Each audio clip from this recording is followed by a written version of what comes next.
आता आपण एक एक्झाम्पल पाहूया. First, 2 charges of 30 microcoulomb and 40 microcoulomb are placed in air 8 centimetre apart. Placed in air 8 centimetre apart. आपल्याला काय काढायचं आहे? At what point between them a charge of 8 microcoulomb experienced equal forces.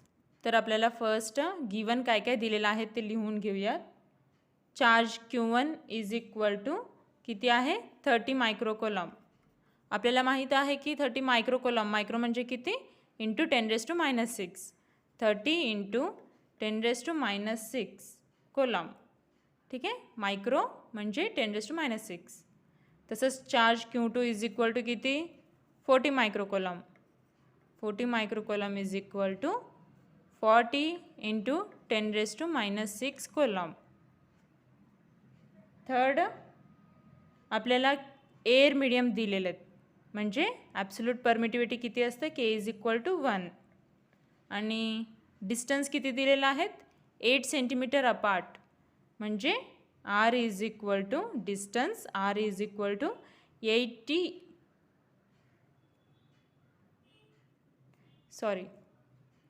Distance किती दिलेला आहे आपल्याला? 80 centimetre apart. किती आहे? R is equal to 80 centimetre. सेंटीमीटरचं आपल्याला कशामध्ये कन्वर्ट करायचं असतं? मीटरमध्ये. मग मीटरमध्ये कन्वर्ट करत असताना आपल्याला डिवायडेड बाय 100 करावं लागेल. 80 डिवायडेड बाय 100. इथं शून्य गेला, इथं शून्य गेला. 8 डिवायडेड बाय 10 म्हणजे 0.8 मीटर. आणि चार्ज Q3 आपल्याला किती दिलेला आहे? 8 मायक्रोकोलम. ठीक आहे, आता आपण ह्याचा एक डायग्राम काढूयात. त्याच्यासाठी आपण स्टेप फर्स्ट लिहून घेऊयात. ड्रॉ द डायग्राम थ्रू आपण समजून घेऊयात की हे कसं काढायचं. इथं समजा चार्ज दिलेला आहे Q1, इथं आहे चार्ज Q2. ठीक आहे, हे चार्ज Q1, हे चार्ज Q2. चार्ज Q1 वरती किती फोर्स आहे? 30 मायक्रोकोलम. चार्ज Q1 कितीचा आहे? 30 मायक्रोकोलम. आणि चार्ज Q2 40 मायक्रोकोलम. आणि चार्ज इथं मध्ये ह्या दोघांमध्ये एक पॉईंट आहे, ते आहे चार्ज Q3 दिलेला आहेत आपल्याला. Point between them a charge it is 8 मायक्रोकोलम. हे किती आहे? 8 मायक्रोकोलम. समजा ह्या इथं आपण पॉईंट A आहे असं मानू. आपल्याला डिस्टन्स किती दिलेला आहे? Q1 टू चार्ज Q2 हे डिस्टन्स आहे 0.8 metre. R is equal to 0.8 metre. तर आपल्याला फोर्सेस काढायचे आहेत. किती? चार्ज Q1 पासून Q3. समजा इथे एक आहे फोर्स F1 आणि इथं चार्ज Q2 थ्रू Q3 आपल्याला फोर्स F2 काढायचा आहे. तर F1 समजा आपण x आहे समजलो, तर F2 काय असेल? 0.8 मायनस x. ठीक आहे, तर सेकंड स्टेपला आपण जाऊया. स्टेप 2. हे झालं फर्स्ट स्टेप, हे झालं स्टेप 2. तर आपल्याला काय काढायचं आहे? तर फोर्सेस काढायचे आहेत. Calculate force F1 and force F2. F1 is equal to, formula काय आहे? 9 into 10⁹ Q1 Q2 upon x². K इथं 1 असल्यामुळे आपण कन्सिडर करेन x² इज इक्वल टू 3. F1चा आहे मुळे Q1 Q3. तर 9 इंटू 10⁹ Q1 किती आहे? 30 इंटू 10⁻⁻6 इंटू 8 इंटू 10⁻⁻6. Q3 8 आहे. तर x² ॲज इट इज. ठीक आहे, आता F1 is equal to, calculation करूया. 9 इंटू 30 किती? 9 त्रिक 27, 270. आणि 10⁻⁹ आणि 10⁻⁻6 किती येतं? इंटू 10⁻3. 9 मधनं 6 गेले, किती राहिले? 3. तर 270 गुणिले 10⁻3. तसेच इंटू 8 इंटू 10⁻⁻6. आता 270ला 8नी गुणाकार करायचा. 8 शून्य शून्य, 8 सत्ते 56, 6 5 आला, 8 दोन्ही 16, 16 आणि 5 21. ठीक आहे. इंटू 10⁻³ आहे आणि इथं 10⁻⁻6, -6 आणि 3 इंटू 10⁻³ येतो. मोठ्याचा साईन इथं आला. तर 10⁻³ म्हणजे डिजिट्स इकडे सरकलेत. ठीक आहे. 1 2 3, 2.160. इथं 0 कन्सिडर करायचं नाही. 2.16, 2.16 डिवायडेड बाय x². नंतरचे डिजिट्स कन्सिडर केलं जात नाही. ठीक आहे. केलं तरी पण ठीक आहे, नाही केलं तरी पण ठीक आहे. तर आपण 2.16 डिवायडेड बाय x² असं लिहू. आता आपल्याला फोर्स किती F2 कॅल्क्युलेट करायचं आहे. तर 9 into 10⁹ Q2 Q3 bye 0.8 minus x². कळालं. फोर्सचं फॉर्म्युला आपण कसं पुटअप केलं. Q2 Q3 एक्सच्या ऐवजी 0.8 मायनस एक्स त्याचा square is equal to 9 into 10⁹ as it is into Q2चं व्हॅल्यू किती आहे 8 इंटू 10⁻⁻6 इंटू Q3चं व्हॅल्यू 8 इंटू 10⁻⁻6 आणि Q2चं व्हॅल्यू 40 इंटू 10⁻⁻6. तर डिनॉमिनेटरला 0.8 minus x as it is x², 0.8 minus x whole square as it is. Then F2 is equal to 2.88 divided by 0.8 minus x². एवढा येतो. आता आपण F1 आणि F2 व्हॅल्यूज काढलो तर आपल्याला स्टेप 3 करावं लागेल. Step 3 is equal to calculate x. एक्सचे व्हॅल्यू आपल्याला आता स्टेप 3 आपण एक्सचं व्हॅल्यू कॅल्क्युलेट करावं लागेल. पॉईंट ए कडे फोर्स Q3 आणि Q1 आणि Q2 आणि Q3 हे सेम आहे. फोर्स काय आहे सेम आहे. तर आपण F1 is equal to F2 असं लिहू शकतो. बरोबर आहे की नाही. F1 is equal to F2. मग F1चं व्हॅल्यू काय आहे 2.16 डिवायडेड बाय x² आणि F2ची व्हॅल्यू काय आहे 2.88 डिवायडेड बाय 0.8 मायनस एक्सचा होल स्क्वेअर. ठीक आहे.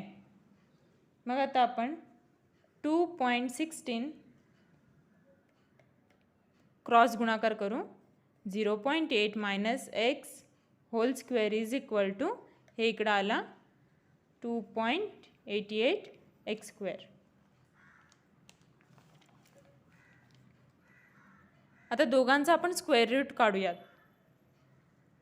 Taking square root of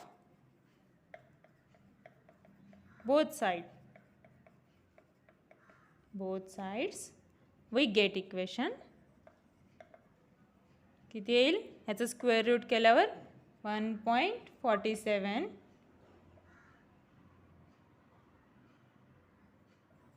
into 0.8 minus x आणि 2.88चा हाफ केलं तर 1.7 एक्स. ठीक आहे. तर आता हे 1.47 इंटू 0.8 करायचा. 1.47 इंटू 0.8 केलं तर आपल्याला 1.176 मायनस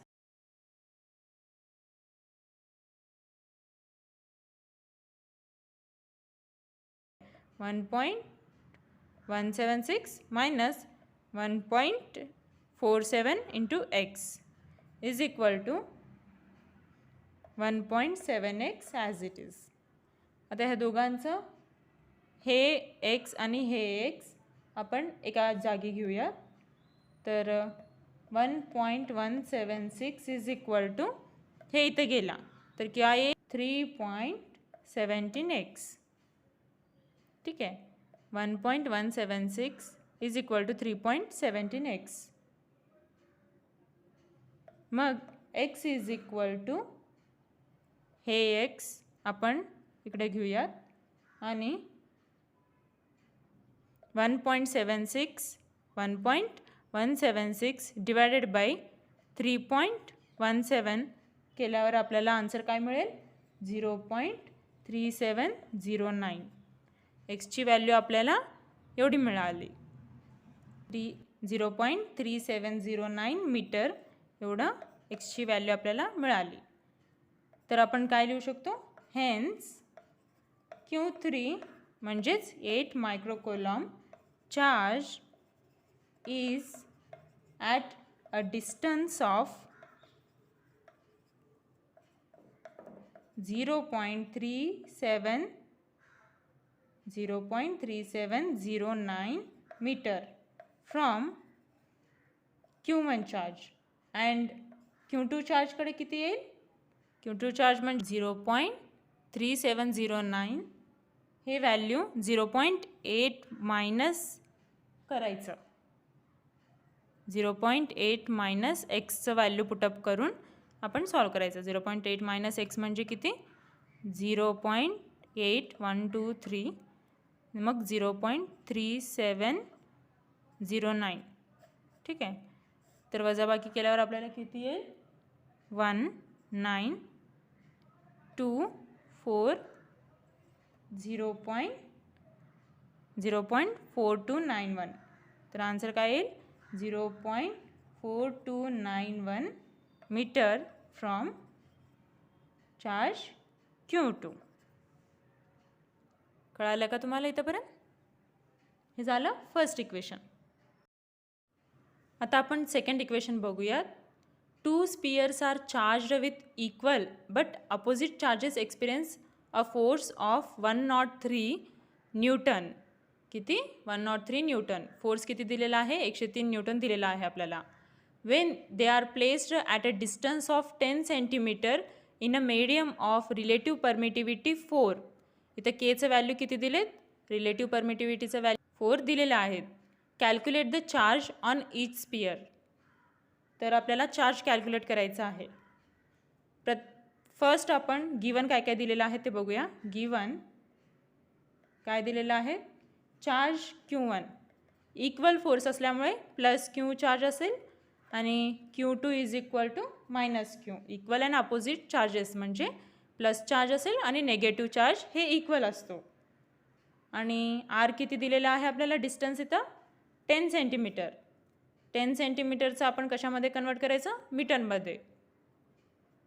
मीटरमध्ये कन्वर्ट करत असताना 10 डिवायडेड बाय 100 मीटर म्हणजे इथे गेलं किती राहिलेत आपल्याकडे 0.1 मीटर.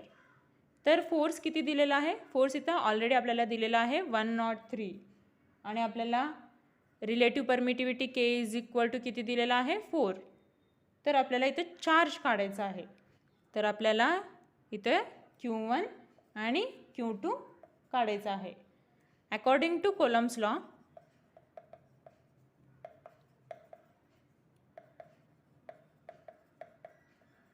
फॉर्म्युला काय आहे F is equal to 9 into 10⁹ Q1 Q2 divided by KR² is equal to 9 into 10⁹ as it is आपण ठेवायचा. तर आपण Q1 is equal to Q2 is equal to Q. इथं फक्त आपण मॅग्निट्यूड इथं कन्सिडर करायला लागलो. ते डायरेक्शन येत नाही. ठीक आहे ओन्ली मॅग्निट्यूड कन्सिडर करत असल्यामुळे Q1 Q2 is equal to Q आपण मानू. तर Fचं value 103 9 into 10⁹ as it is into Q1 Q2 म्हणजे Qचा स्क्वेअर डिवायडेड बाय KR². Kचं व्हॅल्यू किती आहे 4. Rचं व्हॅल्यू 0.1चा स्क्वेअर 0.1चा square 0.1 9 into 10⁹ divided by 0.1 into 4 म्हणजे 0.4 आणि हे 103 ॲज इट इज. तर आपल्याला इथं इंटू क्यूचा स्क्वेअर. तर जेव्हा आपण कॅल्क्युलेशन करतो तर आपल्याला क्यू किती मिळेल?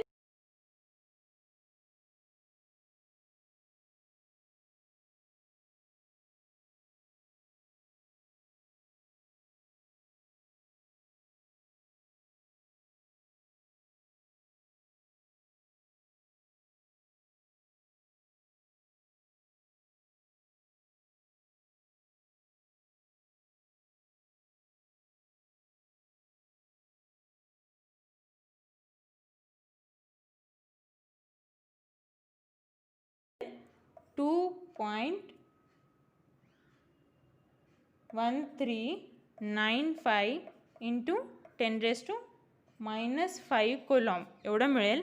अदरवाईज आपण डिजिट इथे घेतलो तर 21.395 इंटू मायक्रो कोलॉम. मायक्रो म्हणजे काय? 10⁻⁻6. त्याच्याऐवजी आपण डायरेक्ट मायक्रो कोलॉम असं लिहू.